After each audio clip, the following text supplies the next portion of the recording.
الله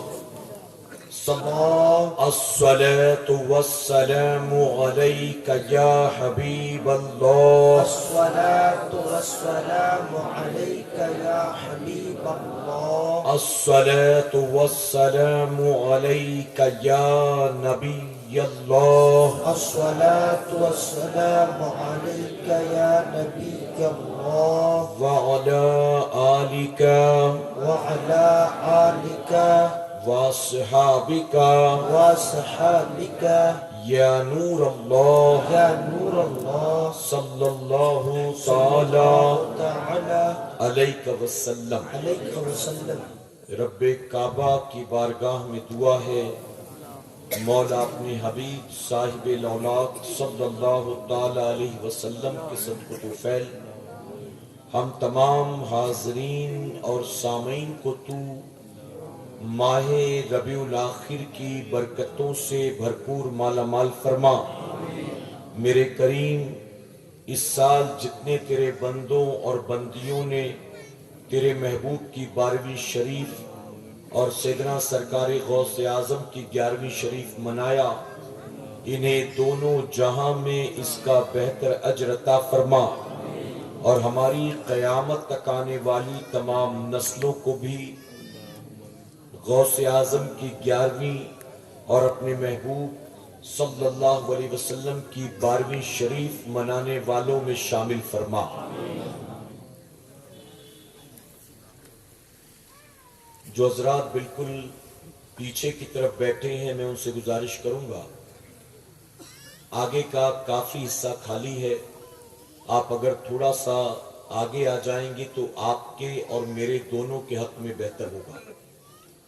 وقت جیسے جیسے آگے بڑھے گا ویسے ویسے سردی بھی بڑھتی چلی جائے گی، آپ جانتے ہیں.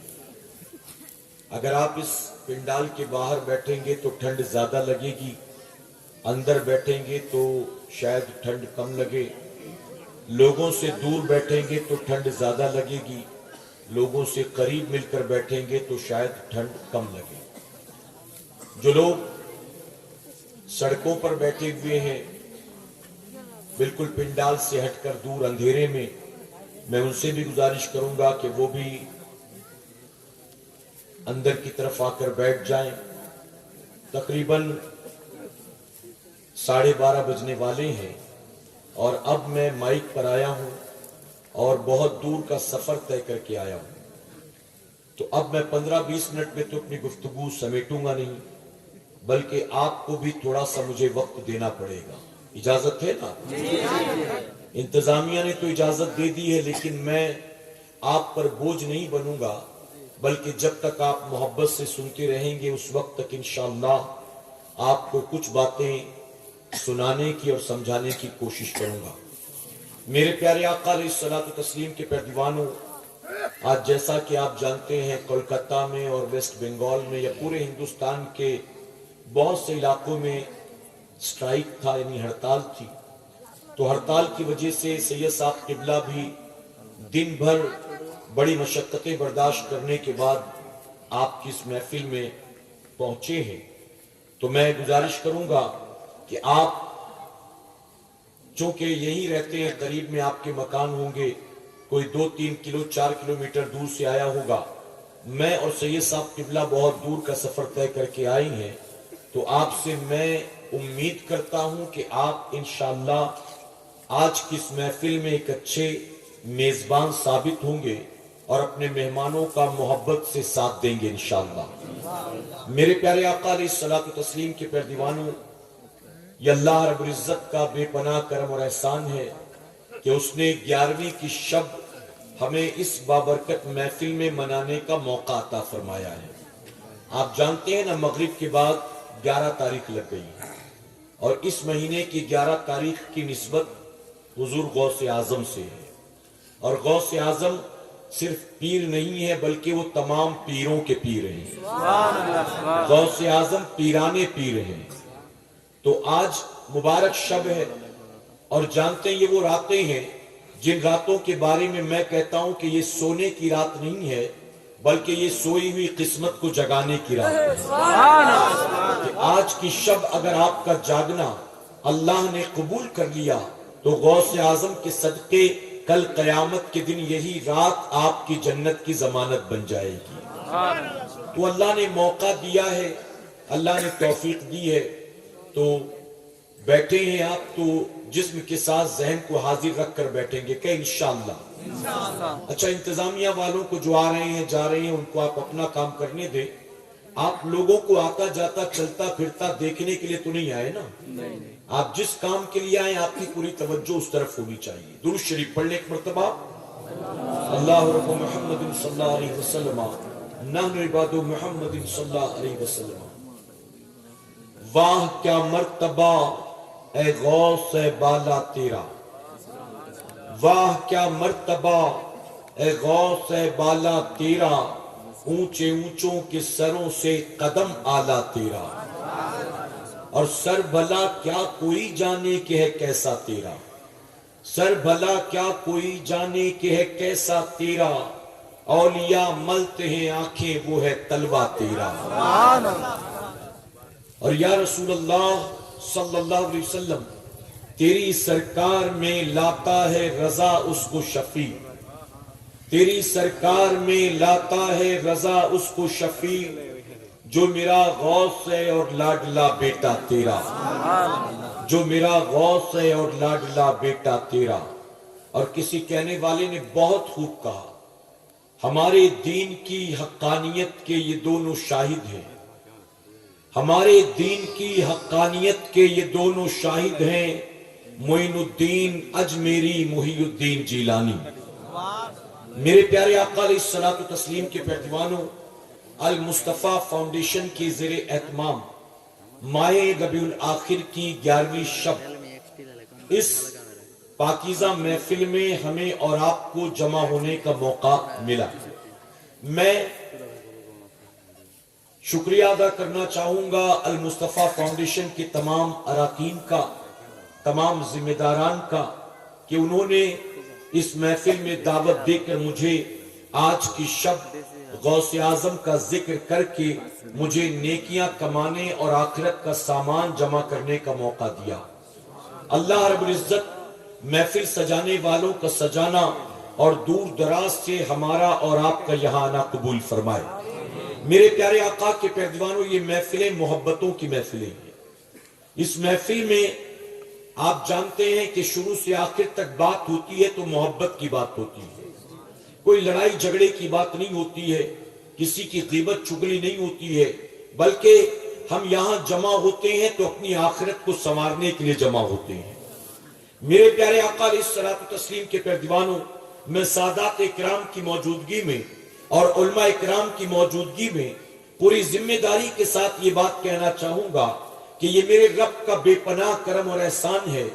اگرچہ ہم اور آپ فتنوں کے دور میں پیدا ہوئے، لیکن پھر بھی میرے رب کا احسان ہے کہ اس نے ہمیں کسی باطل فرقے میں پیدا نہیں کیا، اس نے ہمیں حق جماعت میں پیدا فرمایا، اور حق جماعت سے مراد ہے اہل سنت والجماعت۔ یاد رکھیں، دنیا میں جتنے بھی مسلمان کہلانے والے فرقے، میں ذمہ داری کے ساتھ یہ بات کہتا ہوں، دنیا میں جتنے بھی مسلمان کہلانے والے فرقے ہیں، کل قیامت کے دن انہیں جنت تو کیا، جنت کی خوشبو بھی میسر نہیں آئے گی۔ اگر جنت میں جائیں گے تو غوث و خواجہ والے جائیں گے، اگر جنت میں جائیں گے تو 11ویں 12ویں والے جائیں گے، اگر جنت میں جائیں گے تو غریب نواز کی چھٹی منانے والے جائیں گے، اگر جنت میں جائیں گے تو مخدوم کی چوچا کی بارگاہ میں حاضری دینے والے جائیں گے۔ جنت میں وہی جائیں گے جو عاشق رسول ہوں گے، جو خوش عقیدہ سنی مسلمان ہوں گے۔ حضور اکرم صلی اللہ علیہ وسلم نے 1450 سال پہلے فرمایا تھا، بنی اسرائیل 72 فرقوں میں بٹ گئی تھی، میری امت 73 فرقوں میں بٹ جائے گی۔ یعنی بنی اسرائیل جس حد تک گر چکی تھی، میری امت اس سے آگے نکل جائے گی۔ وہ 72 فرقوں میں بٹے تھے، یہ 73 فرقوں میں بٹ جائیں گے۔ آگے آقا فرماتے ہیں کہ ان 73 میں 72 جہنمی ہوں گے، صرف ایک جماعت ہوگی جسے اللہ جنت میں داخل فرمائے گا. سبحان اللہ سبحان اللہ. صرف ایک جماعت ہوگی. اب آپ بتائیے گنتی کے اعتبار سے ایک زیادہ ہے کہ 72 زیادہ ہے؟ جی بھیڑ بھاڑ وہاں زیادہ ہے, مجمع وہاں زیادہ ہے, کوانٹٹی وہاں زیادہ ہے, لیکن اس کے باوجود حضور نے فرمایا کہ 72 جہنمی ہوں گے, ایک جماعت جنت میں جائے گی. اب میرے پیارے آقا علیہ الصلوۃ والتسلیم کے پیروانوں, آپ دیکھیں تو آپ کو پتا چلے گا کہ میدان بدر میں بھیڑ بھاڑ کہاں تھی, میدان احد میں بھیڑ بھاڑ کہاں تھی, میدان کربلا میں بھیڑ بھاڑ کہاں تھی. تو جہاں میجورٹی ہو تو میجورٹی ہونا یعنی تعداد زیادہ ہونا حق ہونے کی دلیل نہیں ہوتی ہے. آقا نے فرمایا تعداد میں تو 72 زیادہ ہوں گے, لیکن جنت میں تو ایک جماعت جائے گی. سبحان اللہ سبحان اللہ. اگر کوئی بھیڑ بھاڑ دکھائے تو گھبرانا نہیں, گھبرانا نہیں. میرے پیارے آقا کے پیروانوں, یہ صحابہ کا احسان. صحابہ اکرام نے اسی وقت سوال کیا کہ آقا وہ ایک جماعت جو جنتی ہوگی اس کی نشانی کیا ہوگی. اب اگر صحابہ نے یہ سوال نہیں کیا ہوتا تو آج ہر کوئی اپنے منہ میاں مٹھو بن رہا ہوتا, ہر کوئی کہتا کہ وہ ایک ہم ہی ہے, وہ ایک ہم ہی ہے, وہ ایک ہم ہی ہے. لیکن قربان صحابہ کی عظمت پر صحابہ نے سوال کر کے قیامت تک کا مسئلہ حل کر دیا.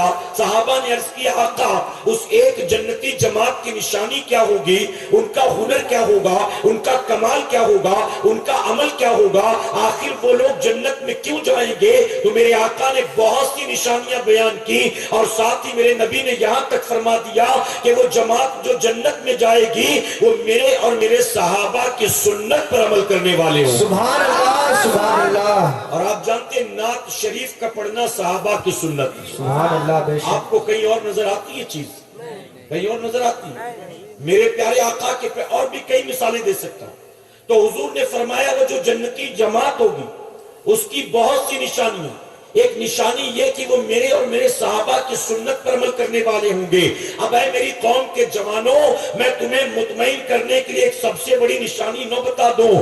اس جماعت کے حق پر ہونے کی سب سے بڑی دلیل یہ ہے کہ شروع سے لے کر اب تک جتنے اولیاء کرام پیدا ہوئے اللہ نے سارے ولی اسی جماعت میں پیدا فرمائے. سبحان اللہ سبحان اللہ.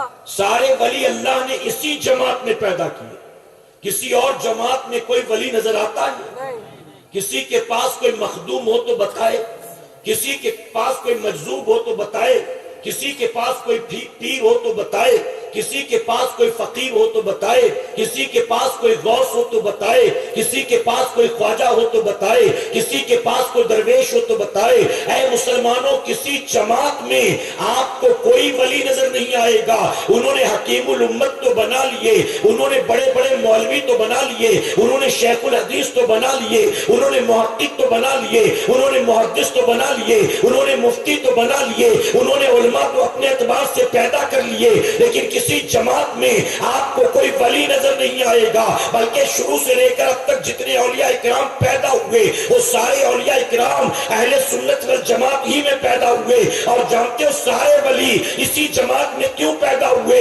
اس کی وجہ کہ جو اللہ کا ولی ہوتا ہے وہ بے ایمانوں کے گھر میں پیدا نہیں ہوتا, ایمانوں کے گھر میں پیدا ہوتا. سبحان اللہ.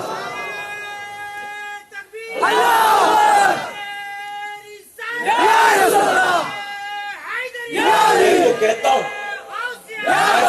ان کو ولی تو کیا, ان کو تو کھلی بھی نہیں ملا, وہ بھی جا کے جاٹوں کے گھر پیدا ہو گئے.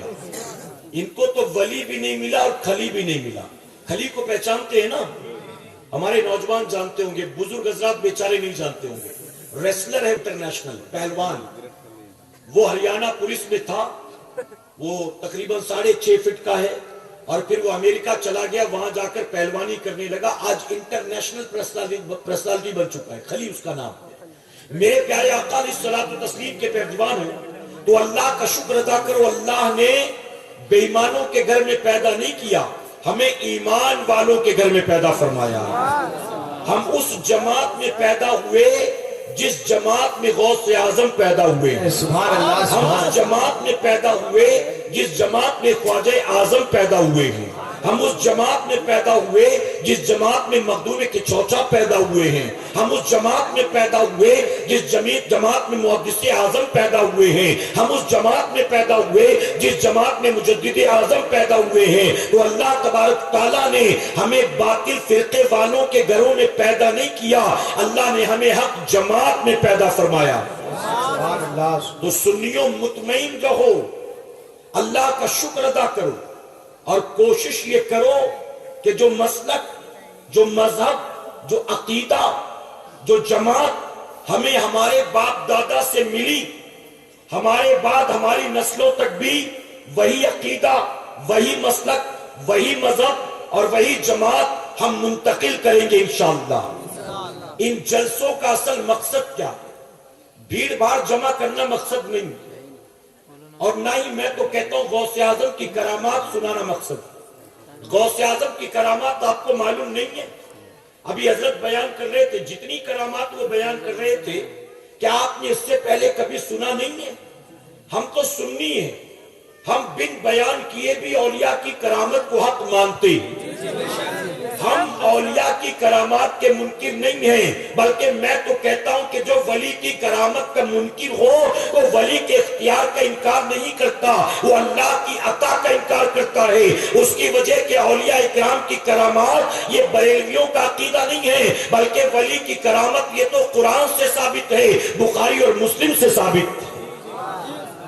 آصف ابن برخیہ سلیمان علیہ السلام کی امت کے ولی تھے، جو ملکہ بلقیس کا تخت لے کر آئے تھے، اور وہ بھی کتنی جلدی میں، سلیمان علیہ السلام کی پلک جھپکنے سے پہلے لے کر آئے تھے، پلک جھپکنے سے پہلے لے کر آئے تھے۔ یہ کرامت اپنے ولی کی اللہ نے قرآن میں بیان کیا۔ اصحاب کاف یہ انبیاء کی جماعت نہیں ہے، یہ بھی اولیاء کی جماعت ہے، ان کی کرامت اللہ نے قرآن میں بیان کیا ہے۔ آپ بخاری شریف مسلم اٹھا کر دیکھیں تو آپ کو پتا چلے گا میرے نبی نے بنی اسرائیل کے کئی ولیوں کی کرامات کو بیان فرمایا۔ تو ولی کی کرامت کا منکر، ولی کی عظمت کا منکر نہیں، اللہ کی عطا کا منکر ہے۔ یاد رکھیں، ولی کرامت اپنے گھر سے نہیں دکھاتا ہے، بلکہ اس کو یہ طاقت میرا مولا عطا فرماتا ہے۔ کوئی کہ میں نہیں مانتا، نہیں مانتا، میں کہتا ہوں ظالم، تو ولی کی طاقت کا انکار نہیں کر رہا، بلکہ تیرا یہ کہنا ہے کہ اللہ یہ طاقت دے ہی نہیں سکتا ہے، معاذ اللہ، اللہ یہ اختیار دے نہیں سکتا۔ سنیں، وہ کام جو انسان کی عقل کو حیرت میں ڈال دے، وہ کام جو ہمارے اور آپ کے لیے امپاسبل، ناممکن، وہ کام جو صرف اللہ کرتا ہو، اللہ کے سوا کوئی نہیں کر سکتا۔ اگر اللہ کی عطا سے وہی کام کوئی نبی کر کے دکھلائے تو اسے معجزہ کہتے ہیں، اور اگر وہی کام کوئی ولی کر کے دکھلائے تو اس کو کرامت کہتے ہیں۔ کیا کہتے ہیں؟ کرامت۔ اب بتائیے، مردے جلانا یہ کام کس کا ہے؟ اللہ کا۔ کس کا ہے؟ مردے جلانا یہ کام اللہ کا، اللہ کی عطا سے یہ کام سیدنا عیسیٰ علیہ السلام کر دیں، مردہ جلا دیں تو اسے نبی کا معجزہ کہیں گے، اور یہی کام اللہ کی عطا سے غوث اعظم کر دیں تو اسے غوث اعظم کی کرامت کہیں گے۔ تو صرف کرامات بیان کرنے کے لیے لوگوں کو نہیں جمع کیا جاتا، بلکہ ایمان تر و تازہ کرنے کے لیے، عقیدہ مضبوط کرنے کے لیے، نیک اعمال کی دعوت دینے کے لیے، برائی سے روکنے کے لیے، ان محفلوں کو سجانے کا اصل مقصد یہی ہے۔ ہم دنیا کی باتیں کرنے یہاں نہیں آتے، اللہ رسول کی باتیں کر کے ہم اپنی دنیا اور آخرت کو سنوارنے کے لیے آتے۔ تو اللہ کا شکر ادا کرو، اللہ نے حق جماعت میں پیدا فرمایا، کہ الحمدللہ۔ اب میں آپ سے ایک اور سوال پوچھتا ہوں۔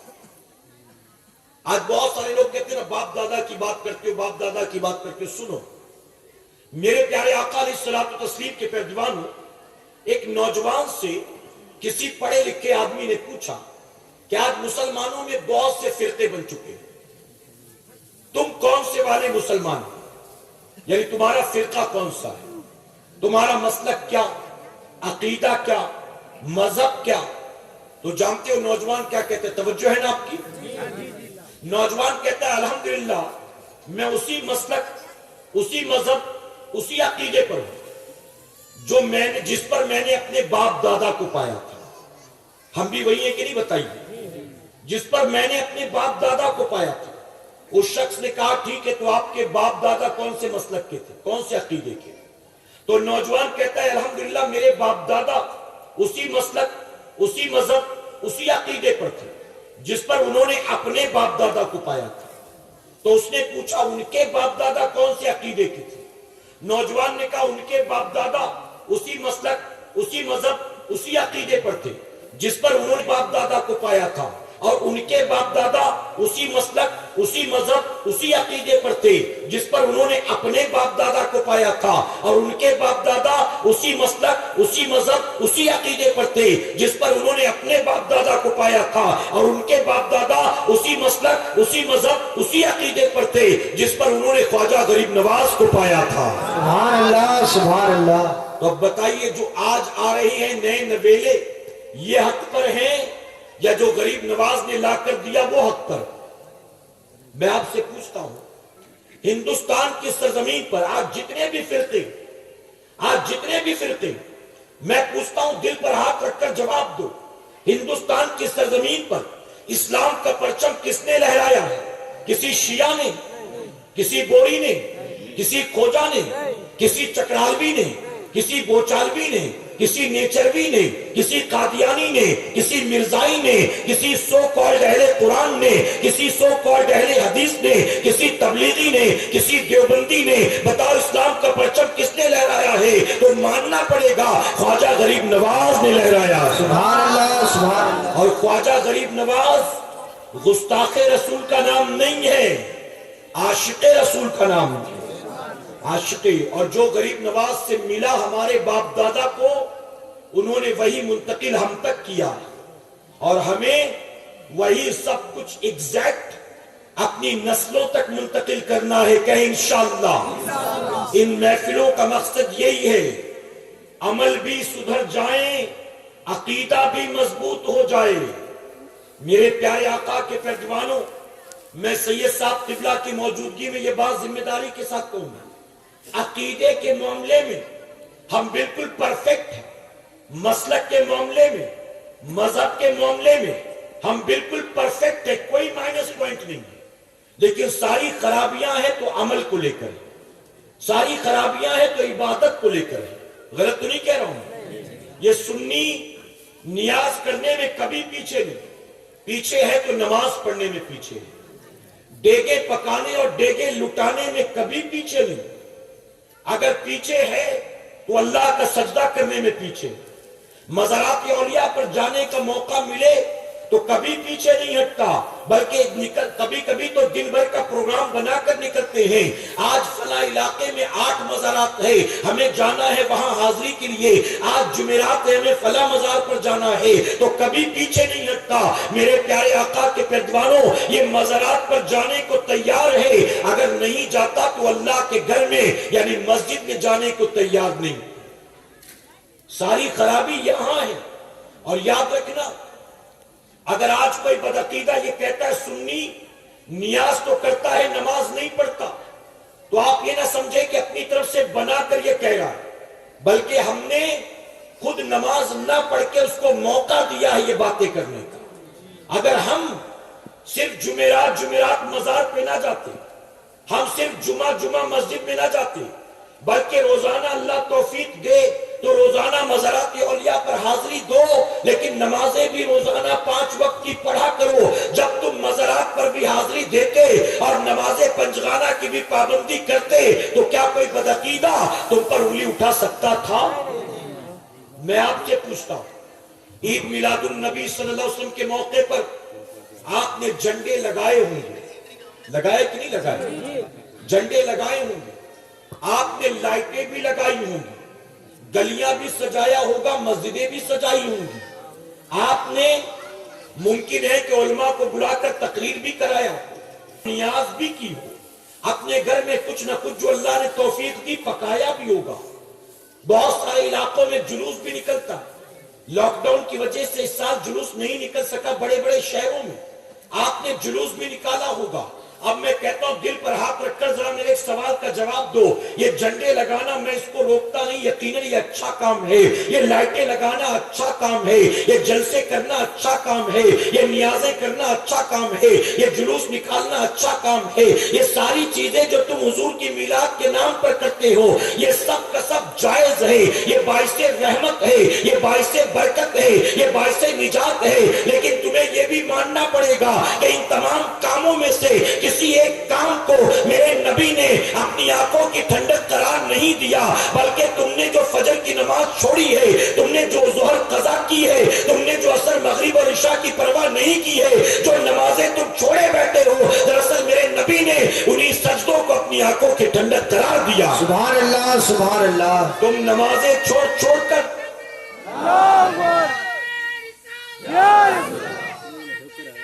تم نمازیں چھوڑ چھوڑ کر کتنی بھی دیگیں پکا لو, کتنے بھی لنگر لٹا لو, کل قیامت کے دن یہ دیگیں تمہارے کام نہیں آئیں. یقیناً میں اس کا منکر نہیں, یہ باعث رحمت و برکت ہے, کرو. اور جانتے ہو جو کرتا ہے اس کے لیے کیا ثواب. سیدنا صدیق اکبر رضی اللہ عنہ فرماتے ہیں حضور کی میلاد پاک کے موقع پر جو 1 دینار خرچ کرے گا وہ جنت میں میرے ساتھ ہوگا. سبحان اللہ. یہ نہیں کہا کس کام میں, صدقے میں, لنگر میں, سجاوٹ میں, جلسے میں, نذرانے میں, کسی بیوہ کی مدد میں, کسی غریب کو دینے میں, کسی مسجد کے امام کی خدمت میں, چاہے جس کام میں میلاد کے موقع پر اگر تم نے حضور کی آمد کی خوشی میں 1 دینار بھی خرچ کر دیا حلال و جائز راستے میں, تو صدیق اکبر فرماتے ہیں وہ جنت میں میرے ساتھ ہوگا. تو یہ سب کرو, لیکن یہ مان لو حضور نے یہ سب کچھ کرنے کا نہ حکم دیا ہے اور نہ حضور نے اسی آنکھوں کی ٹھنڈک قرار دیا ہے, بلکہ تم جو سجدے چھوڑے بیٹھے ہو میرے نبی نے انہی سجدوں کو اپنی آنکھوں کی ٹھنڈک قرار دیا. سبحان اللہ سبحان اللہ.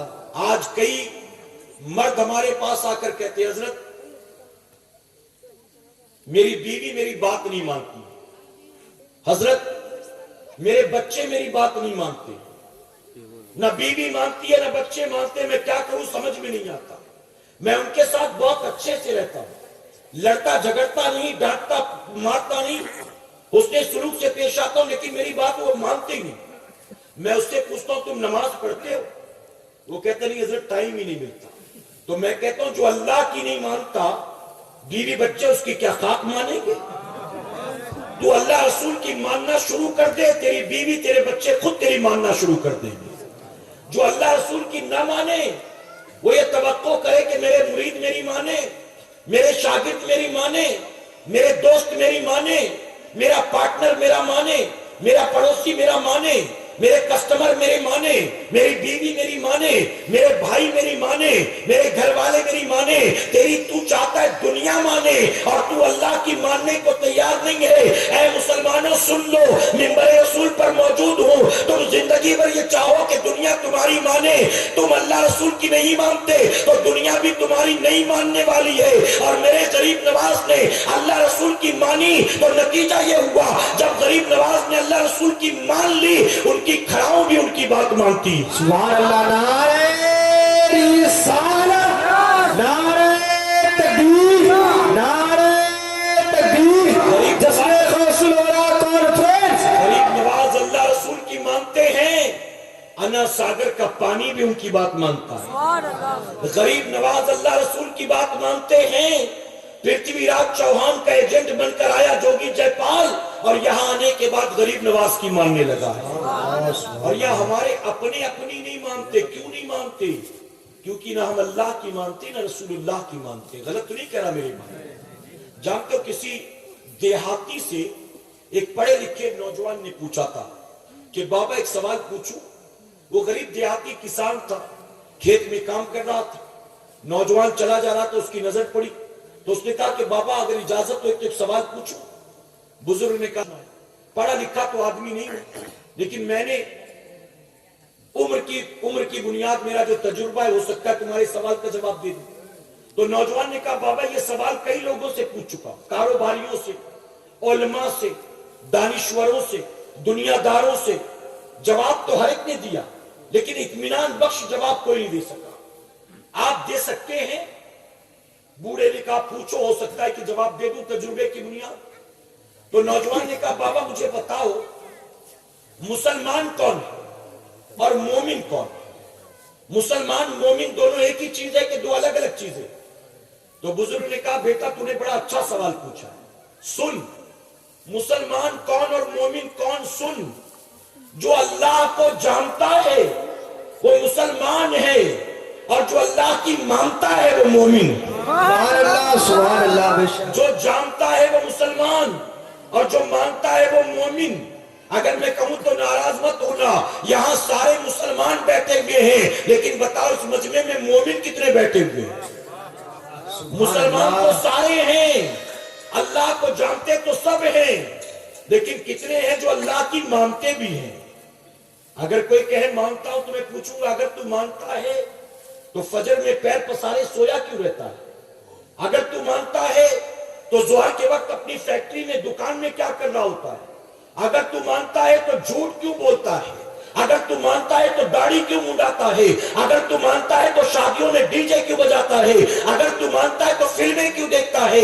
اللہ کی بات ماننے والا کیا ایسا ہوتا ہے؟ اے سرکار مدینہ کے پیروانوں، جو اللہ کو جانتا بھی ہے، اللہ کو پہچانتا بھی ہے، اور جو اللہ کی مانتا بھی ہے، اسے غوث اعظم کہتے ہیں۔ سبحان اللہ سبحان اللہ۔ آپ جانتے ہیں ایک بزرگ نصیحت کر رہے تھے شاگردوں سے، کہا اگر کوئی کہے نا حضور سے محبت کرتے ہو تو خاموش رہنا، جواب مت دینا، خاموش رہنا، کچھ مت کہنا۔ تو شاگردوں نے کہا حضور ایسا کیوں؟ ہم کہہ دیں گے ہاں ہم محبت کرتے ہیں۔ تو بزرگ نے فرمایا اگر تم کہو گے کہ ہاں ہم محبت کرتے اور محبت کے تقاضوں کو پورا نہیں کرتے تو تم منافق کہلاؤ گے، تم جھوٹے کہلاؤ گے، کیونکہ نبی کی محبتوں کے تقاضے جانتے ہو؟ نبی کی محبتوں کے تقاضے کیا ہیں تمہیں پتہ ہی نہیں، اور تم اپنے آپ کو عاشق رسول کہتے ہو۔ تو اگر تم نے کہہ دیا، دعویٰ کر دیا کہ ہاں عاشق ہے، اور تم اس کا حق ادا نہیں کرتے تو تم منافق کہلاؤ گے، جھوٹے کہلاؤ گے۔ تو انہوں نے کہا ٹھیک ہے پھر کہہ دیں گے نہیں کرتے، کہہ دیں گے نہیں کرتے۔ تو بزرگ نے کہا ایسا مت کرنا، اگر تم نے انکار کر دیا تو کافر ہو جاؤ گے۔ اگر تم نے کہا کہ ہاں عاشق ہیں، محبت کرتے ہیں، اور محبت کے حق ادا نہیں کرتے تو گناہگار ہوگے، جھوٹے کہلاؤ گے۔ لیکن اگر تم نے کہہ دیا کرتے ہی نہیں محبت، تب تو تم اسلام سے خارج ہو جاؤ گے۔ اس لیے خاموش رہنے میں تمہاری بھلائی۔ میرے پیارے آقا علیہ الصلوۃ والتسلیم کے پیروانوں، آج غوث اعظم کے نام پر ہم یہاں جمع ہوئے۔ میں آپ سے پوچھتا ہوں، مجھے بتاؤ اللہ کا ولی بندہ کب بنتا ہے؟ ماوا زردہ گٹکا کھاتے کھاتے کوئی ولی بن جاتا ہے؟ سگریٹ بیڑی اور حقہ پیتے پلاتے کوئی ولی بن جاتا ہے؟ پیری مریدی کرتے کرتے کوئی ولی بن جاتا ہے؟ لوگوں کی دعوتیں لوٹتے لوٹتے کوئی ولی بن جاتا ہے؟ کیا بتاؤ یوں ہی نفس کے پیچھے پیچھے چلتے چلتے کوئی ولی بن جاتا ہے؟ میرے پیارے آقا علیہ الصلوۃ والتسلیم کے پیروانوں، یوں ہی کوئی ولی نہیں بنتا۔ غوث اعظم سے لوگوں نے پوچھا آپ اللہ کے ولی کب بنے؟ تو غوث اعظم فرماتے ہیں میں علم حاصل کرتا رہا، علم حاصل کرتا رہا، علم حاصل کرتا رہا، حتیٰ کہ اللہ نے مجھے مقام ولایت عطا کر دیا۔ سبحان اللہ سبحان اللہ۔ حالانکہ غوث اعظم مادر ذات ولی، ماں کی کوکھ سے پیدا ہوئے تو ولی بن کر پیدا ہوئے۔ اور کیسے ولی بن کر پیدا ہوئے؟ توجہ ہے نا آپ کی؟ ذرا محبت سے ایک بار سبحان اللہ کہہ دیں۔ میری اردو زیادہ مشکل تو نہیں نا میرے بھائی؟ بات سمجھ میں آ رہی نا آپ کی؟ اچھا جو بیکار میں چل پھر رہے نا وہ ڈسٹرب کر رہے کام بتا میں۔ جب ہم آتے ہیں تو اپنے ساتھ کسی ایک کو لے کر نہیں آتے شاید، لیکن جب جاتے ہیں تو دو چار ہم کو دیکھ کر وہ بھی چل پڑتے ہیں۔ غلط تو نہیں کہہ رہا؟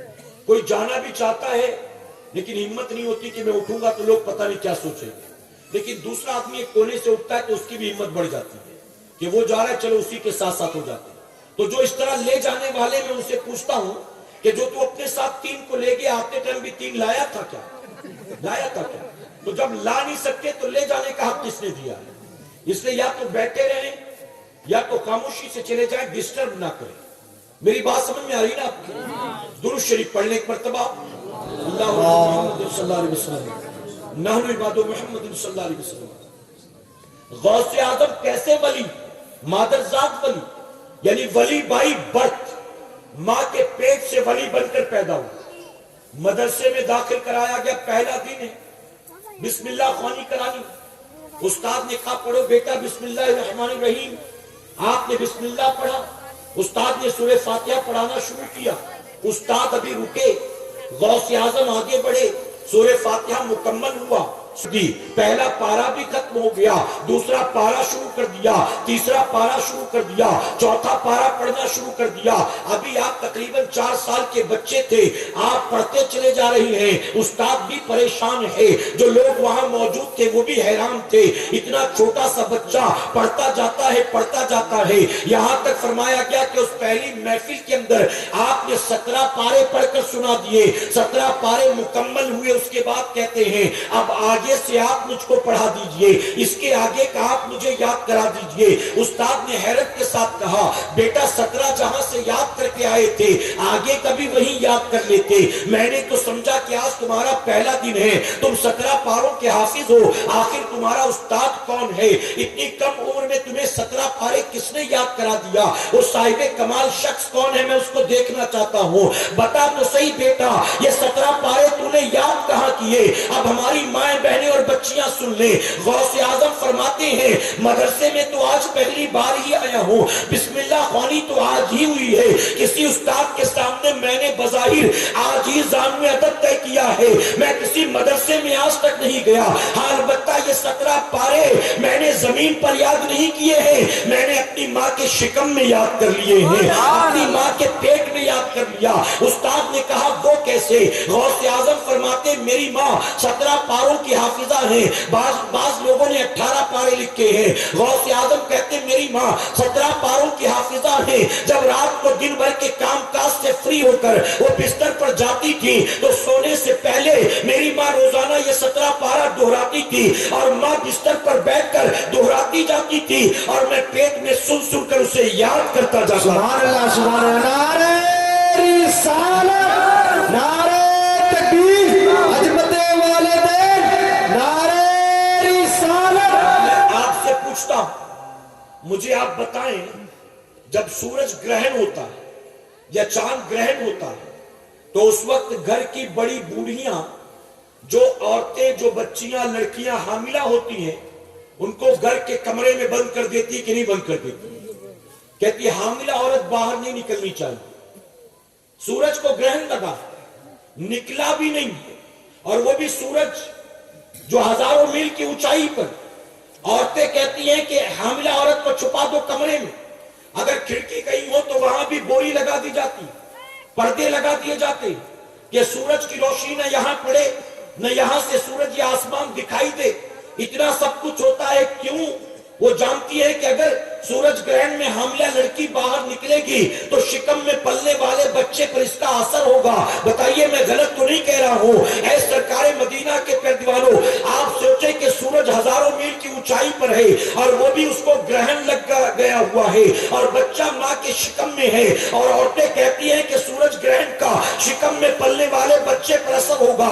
جب بتائیے ہزاروں میل کی اونچائی پر چمکنے والے سورج کا اثر کوکھ میں پلنے والے بچے پر ہو سکتا ہے، اب وہی حاملہ لڑکی اگر 2-4 فٹ کی دوری پر بیٹھ کر روزانہ ٹی وی سیریل دیکھتی ہوگی، روزانہ فلمیں دیکھتی ہوگی، روزانہ گانے سنتی ہوگی، روزانہ کون بنے گا کروڑ پتی اور بگ باس دیکھتی ہوگی، تو کیا کوکھ میں پلنے والے بچے پر اثر نہیں ہوگا؟ اے مسلمانوں یاد رکھنا، اگر مائیں قرآن کی تلاوت کر کے سوتی ہیں تو ان کی کوکھ سے پیدا ہونے والا بچہ غوث اعظم کی طرح حافظ قرآن بن کر پیدا ہوتا ہے، خواجہ بختیار کاکی کی طرح 14 پاروں کا حافظ بن کر پیدا ہوتا ہے۔ اور جب مائیں دوران حمل روزانہ ٹی وی سیریل دیکھتی ہے تو ان کی کوکھ سے پیدا ہونے والا بچہ ڈسکو ڈانسر بنتا ہے، نچنیا بنتا ہے، گویا بنتا ہے، ٹک ٹاک اسٹار بنتا ہے، یوٹیوبر بنتا ہے۔ یاد رکھنا اے سرکار مدینہ کے پیروانوں، جب مائیں قرآن کی تلاوت کرتی تھی تو ان کی کوکھ سے جنم لینے والا بچہ ان کا بھی وفادار ہوتا تھا، اللہ اور اس کے رسول کا بھی فرما بردار ہوتا تھا۔ اور جب سے بچیوں نے ٹی وی سیریل دیکھنے شروع کر دیے ہیں، ان کی کوکھ سے پیدا ہونے والا بچہ جوان ہونے کے بعد انہی کو گالیاں دیتا ہے, انہی پر تھپڑ اٹھاتا ہے, انہی کو جھڑکیاں دیتا ہے, اور یہاں تک کہ اپنی بیوی کی شکایت پر کبھی ماں کو ڈانٹتا ہے اور کبھی بوڑھے باپ کو دھکے لگاتا ہے. سبحان اللہ سبحان اللہ. پتا چلا کہ دوران حمل عورت کا جو بھی عمل ہوگا کوکھ میں پلنے والے بچے پر اس کا اثر ہوگا. آئی بات سمجھ میں آپ کی؟ اسی لیے وہ صوفیہ فرماتے ہیں ایک عورت اگر حمل سے ہو سورہ مریم کی تلاوت کرے اس کی ڈیلیوری آسانی سے ہو جائے گی, آپریشن کی نوبت نہیں آئے گی. چونکہ مریم علیہ السلام عیسیٰ علیہ السلام کی ولادت کے وقت اکیلی تھی, کوئی دائی نہیں, کوئی اسپتال نہیں, کوئی مدد کرنے والا نہیں. اللہ ان کے صدقے میں مدد فرمائے گا اس بچی کی جو سورہ مریم کی تلاوت کرے جب وہ حاملہ ہو. اسی طرح کہا گیا کہ جو عورت حاملہ ہو اور سورہ یوسف کی تلاوت کرے اللہ اس کو خوبصورت اولاد عطا فرمائے گا. خوبصورت. آج لڑکے شرابی بن رہے ہیں, جواری بن رہے ہیں, زانی بن رہے ہیں, ماں باپ کے باغی بن رہے ہیں. وجہ کیا؟ وجہ یہی ہے کہ اولاد کو جو ملنا تھا ماں باپ سے وہ اولاد کو مل نہیں رہا. ایک ماں ہم سے آ کر کہتی حضرت ہمارا بیٹا بہت اچھا تھا, باپ کی بھی عزت کرتا تھا, میری بھی بات مانتا تھا, لیکن 2 مہینے ہو گئے برے دوستوں کی صحبت میں اٹھنے بیٹھنے لگا, اب دیر رات تک گھر سے غائب رہتا ہے, اور ہمیں کسی نے بتایا کہ اب تو وہ شراب بھی پینے لگا ہے. حضرت دعا کر دیں, حضرت آپ میرے بیٹے کو کچھ نصیحت کر دیں. میں اس ماں سے کہتا ہوں تیرے بیٹے کی عمر کتنی؟ ماں جواب دیتی ہے 20 سال. میں پوچھتا ہوں کہ 20 سال برے دوستوں سے دوستی ہوئی کتنے دن ہوئے؟ کہتی ہے 2 مہینے. میں کہتا ہوں ماں تیری اولاد کے شرابی ہونے کا رونا رون, یہ تیری تربیت کا رونا رون, تو کیسی ماں ہے؟ آج بیٹا شرابی بن گیا تو شکایت کرتی ہے, رونا روتی ہے. ارے 20 سال تک تیرے پاس تھا تو 20 سال میں نمازی نہ بنا سکی اور ان شرابیوں نے 2 مہینے میں شرابی بنا دیا. سبحان اللہ سبحان تو اللہ. کیسی ماں ہے؟ 9 مہینے تو نے کوکھ میں رکھا, اپنی جان کو داؤں پر لگا کر اسے جنم دیا, اپنے کو پلایا, اس کی انگلی پکڑ کر اسے چلنا سکھایا, اس کی توتلی زبان پر تو نے بولنا سکھایا, اپنا پیٹ کاٹ کر کے اس کے شوق پورے کیے, اور جب جوان ہو گیا تو تیرا ہی نہیں. کیوں؟ جانتے وجہ کیا ہے؟ ہر ماں باپ اولاد کو اپنا بنانا چاہتے ہیں, میرا بن جا, میرا بن جا, میرا بن جا. میں کہتا ہوں اپنا بنانے سے کئی گنا اچھا تھا اللہ اور اس کے رسول کا وفادار بنا دیتے. یقین جانو جو مائیں اپنی اولاد کی گردن میں نبی کی غلامی کا پٹا ڈال دیتی ہیں وہ بیٹے جوان ہونے کے بعد نبی کے بھی وفادار ہوتے ہیں اور اپنے ماں باپ کے بھی فرما بردار ہوتے ہیں. سبحان اللہ سبحان اللہ. ہم نے چاہا کہ ہمارا بن جائے. میرے پیارے آقا علیہ الصلوۃ والتسلیم کے پیروانوں, میں آپ کے سامنے کرامات غوث اعظم بیان نہیں کروں گا, میں آپ کے سامنے تعلیمات غوث اعظم بیان کروں گا. کرامات تو بچپن سے سنتے چلے آئے, آج ضرورت ہے غوث اعظم کی تعلیمات کو سننے کی, آج ضرورت ہے غوث اعظم کی تعلیمات کو سمجھنے کی, آج ضرورت ہے غوث اعظم کی تعلیمات کو اپنانے کی. میرے غوث اعظم جو مرتبہ اللہ نے نبیوں میں میرے آقا کو عطا فرمایا وہی مرتبہ ولیوں میں اللہ نے غوث اعظم کو عطا فرمایا. سبحان اللہ. میرے نبی تمام نبیوں کے امام ہیں اور غوث اعظم تمام ولیوں کے امام ہیں. جی بے شک سبحان آپ اللہ. کتابیں اٹھا کر دیکھو تو آپ کو پتا چلے گا جیسے ہر نبی نے اپنے اپنے زمانے میں, ہر نبی نے اپنے اپنے دور میں اپنی امت کے سامنے میرے نبی کی آمد کی بشارت دی. وہ آنے والے ہیں, وہ آنے والے ہیں, وہ آنے والے ہیں. اسی طرح تاریخ گواہ ہے ہر ولی نے اپنے اپنے زمانے کے لوگوں کے سامنے غوث اعظم کی آمد کی بشارتیں دی. سبحان اللہ. چاہے وہ سیدنا اویس قرنی ہو, چاہے وہ امام جعفر صادق ہو, چاہے وہ خواجہ جنید بغدادی ہو, چاہے وہ خواجہ حسن بصری ہو, اپنے دور کے تمام ولیوں نے غوث اعظم کی آمد کی بشارت دی ہے. وہ آئیں گے, ان کا مقام ایسا ہوگا, وہ یہاں آرام فرما ہوں گے, ان کی شان یہ ہوگی, ان کی کرامت یہ ہوگی میرے پیارے آقا کے پیروانوں، سیدنا سرکار غوث اعظم فرماتے ہیں میں 25 سال تک علم حاصل کرتا رہا۔ کتنے سال تک؟ کتنے سال تک؟ ماں کی کوکھ سے پیدا ہوئے ولی بن کر، ماں کی کوکھ سے پیدا ہوئے 17 یا 18 پاروں کے حافظ بن کر، لیکن پھر بھی علم حاصل کرتے رہے، علم حاصل کرتے رہے 25 سال تک۔ کیا پتا چلا؟ پتا چلا جو اللہ کا ولی ہوتا ہے وہ جاہل نہیں ہوتا۔ ایک بات گانٹ باندھ لے کہ انشاءاللہ، توجہ ہے آپ کی؟ ہمارے علماء بھی موجود ہے، سادات اکرام بھی موجود، سنیں بہت غور سے۔ ہر عالم ولی ہو ضروری نہیں ہے، توجہ ہے آپ کی؟ ہر عالم ولی ہو ضروری نہیں ہے، لیکن ہر ولی کا عالم ہونا ضروری ہوتا ہے۔ ہر عالم ولی ہو ضروری نہیں، لیکن ہر ولی کا عالم ہونا ضروری ہے۔ ولی جاہل نہیں ہوتا۔ جسے حرام حلال کی تمیز نہ ہو ولی ہوگا، جسے جائز ناجائز کا فرق نہ معلوم ہو وہ ولی ہوگا۔ یاد رکھیں غوث اعظم فرماتے ہیں، اعلیٰ حضرت نے بھی فرمایا، غریب نواز نے بھی فرمایا، اور کئی صوفیاء کے قول ملتے ہیں، اگر کوئی ہوا میں اڑ کر دکھلائے، پانی پر چل کر دکھلائے، لیکن حضور کی سنت پر عمل نہ کرتا ہو تو اسے جادوگر کہہ دینا، اللہ کا ولی مت کہنا، مت کہنا۔ آج ہماری کم علمی کی وجہ سے مارکیٹ میں بہت سارے بابا آ چکے، بہت سارے پیر آ چکے، ایک وقت کی نماز نہیں پڑھتے، ایک وقت کی نماز نہیں۔ جانتے ہو پیر کون ہوتا ہے؟ اسپیکر۔ پیر مرید کو جہنم میں لے جانے والا نہیں ہوتا، پیر مرید کو جہالت کی دلدل میں دھکیلنے والا نہیں ہوتا، پیر مرید کو بے عملی کا شکار بنانے والا نہیں ہوتا، بلکہ علامہ اقبال، شاعر مشرق ڈاکٹر اقبال کہتے ہیں پیر وہ ہے حقیقت میں کہ مرید بے نمازی ہو تو پیر مرید کو نمازی بنا دیتا ہے۔ پیر وہ ہے کہ مرید بے نمازی ہو تو پیر مرید کو نمازی بنا دیتا ہے۔ اور آگے فرماتے ہیں کہ اگر مرید پہلے سے نمازی ہو تو پیر وہ ہوتا ہے جو مرید کو تہجد گزار بنا دیتا ہے۔ سبحان اللہ، سبحان اللہ۔ یہاں پیر بھی پیدل ہے اور مرید بھی بے عمل ہے۔ غلط تو نہیں کہہ رہا ہوں، بلکہ بامبے وغیرہ میں تو کئی علاقے ایسے ہیں جہاں پر ایسے پیر آتے ہیں جو مرید بتاتے وقت کہتے ہیں کہ بیٹا آج کے بعد تجھے کچھ کرنے کی ضرورت نہیں ہے، میری نمازیں تیرے لیے بھی کافی ہے، میرا روزہ تیرے لیے بھی کافی ہے، یعنی تو دنیا کماتا رہا، میں دین کماتا رہوں، بس تو لفافہ ٹائم پہ دیتے رہنا، دعوت برابر کرتے رہنا، مجھے اپنے گھر آپ بلاتے رہنا، یعنی تو دنیا مجھ پر لٹاتے رہنا، آخرت میں تیرا دیکھ لوں گا۔ میں پوچھتا ہوں اگر کوئی پیر یہ دعویٰ کرے، اگر کوئی یہ پیر دعویٰ کرے تو میں اس سے کہوں گا ذرا بتائے کیا وہ غوث اعظم سے بڑا ہو گیا ہے؟ غوث اعظم سے بڑا ہو گیا؟ میں پوچھتا ہوں دنیا کا کوئی بڑا سے بڑا پیر ہو، کیا وہ سیدنا عمر فاروق اعظم سے بڑا ہو گیا؟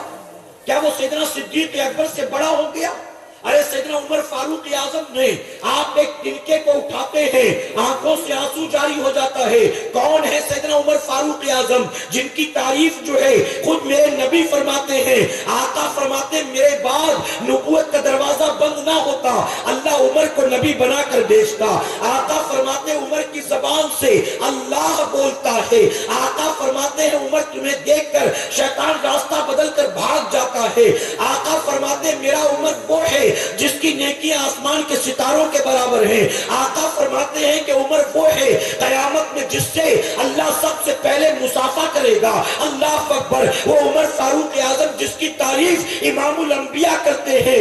آپ سوچیں اس عمر کا مرتبہ کتنا بلند ہوگا۔ وہ سیدنا عمر فاروق اعظم ایک تنکا اٹھاتے ہیں، آنکھوں سے آنسو جاری ہو جاتا ہے۔ لوگوں نے کہا امیر المومنین آپ تنکے کو دیکھ کر کیوں روتے ہیں؟ تو عمر فاروق اعظم فرماتے ہیں کاش کتنا اچھا ہوتا عمر کی ماں نے اسے جنا نہ ہوتا، عمر ایک تنکا ہوتا، زندگی بھر ہوا اس کو اڑائے اڑائے پھرتی، کم سے کم قیامت میں حساب کتاب کا ڈر تو نہ ہوتا۔ اللہ اکبر، یہ کون ہے سیدنا عمر فاروق اعظم جن کو میرے نبی نے